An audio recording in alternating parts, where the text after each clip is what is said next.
Sam Mulroy, 2025, it's been a special year for Louth, but when he had a setback, losing a couple of games in the group stages, he responded impressively at the weekend.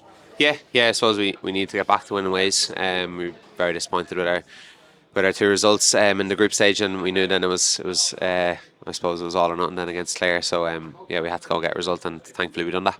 Is it hard, Sam, after, I suppose, the high of winning Leinster, the emotion that was obviously going to be attached to that, then to get back playing matches again quite quickly? Yeah, it's funny, like, 'cause I suppose such a long time since I had won it, and you get 2 or 3 days to enjoy it, and then you have to try refocus and set a new goal and a new target. So yeah, we tried to do that. Look, it didn't go to plan, but as you said, we got back on track there last weekend, and hopefully we'll be looking to build on that again now this weekend. Like, it's a good place to be. You're going up to play Donegal and Ballybuffet, a great game, great occasion to embrace. Yeah, absolutely. Look, Donegal also champions, and going really well. So it's going to be a massive test for us. But yeah, won the group when we drew it on Monday morning. Really excited for, and big challenge, but something that this group needs, I think. Yeah.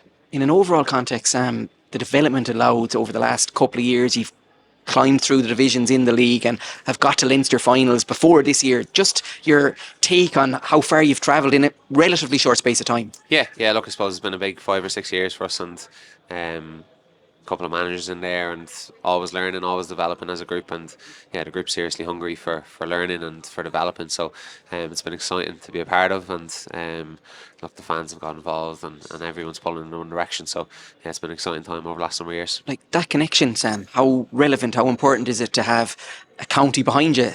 Yeah, it's been massive. Like, obviously we've seen the crowd here on Leinster final day, but like, I suppose whether it was Leinster final day or a group All Ireland game or a league match, they've travelled in numbers for us, and yeah, it's unreal to have to hear them, I suppose, when you're running out, and yeah, we're delighted to have them involved. J Brennan's influence in the Louth football story. Yeah, it's been massive. Obviously, it's gone really well from over the last 2 years. Leinster final last year, and played really well against a really good Dublin team, and maybe could have come out on the right side of that, other than a kick out that we got punished on. But yeah, and obviously this year has gone to plan so far. So yeah, it's been an exciting journey with Jerry. Yeah. Mickey Harte before him too. You just seem to have got right people at the right time. Is that a fair assessment? Yeah, I think so. Look, I think Mickey brought us through the divisions, and taught us an awful lot about how to prepare, how to win, and how to go into the detail of what we needed to be, and bring us up a level. So yeah, I think, look, they've both played massive parts in our journey, and yeah, look, as I said, the group is massively experienced and hungry to learn. So it's a credit to everyone involved. I suppose with how the journey's gone over the last while. I'm sure it's not something you overly reflect on while you're playing, Sam, but the element of giving the next generation something to aspire to, the fact that young boys and girls in Louth have seen Louth win a Leinster now, how critical is that for the long term sustainability of Gaelic football in Louth? Yeah, I think it's massive. I was just saying to someone there, like, we're in the smallest county in Ireland with two massive soccer clubs in Drogheda and Lough, and for kids to come here a few weeks back and see something, a part of history was massive, and I think it'll be crucial over the next while to see lots of those people who want to play with Louth and develop them into Louth footballers. So yeah, I think it'll play a massive part in Louth's future. Finally, Sam, being an inter-county footballer, it's a commitment. You're balancing work, other aspects of your life, but the enjoyment element, can you just give us an insight into that?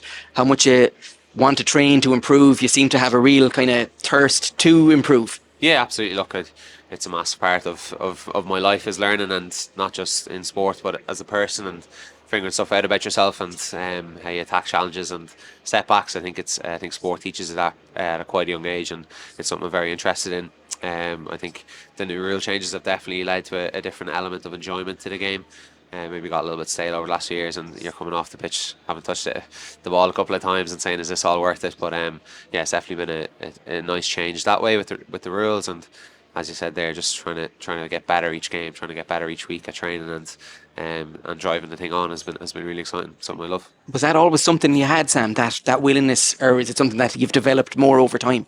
Yeah, I think it was always a willingness, and maybe harness it better in the last number of years to go about it in the right way, and to understand that I need to learn off other people. And yes, it's something that takes a lot of reflection and a lot of time, maybe to build relationships and trust, and all those aspects of, as I said, sport and life are important. So yeah, it's been an exciting journey for myself personally, and to be involved with Loud and the group of lads that are there at the minute is such a privilege. Best luck at the weekend. Thank you very much.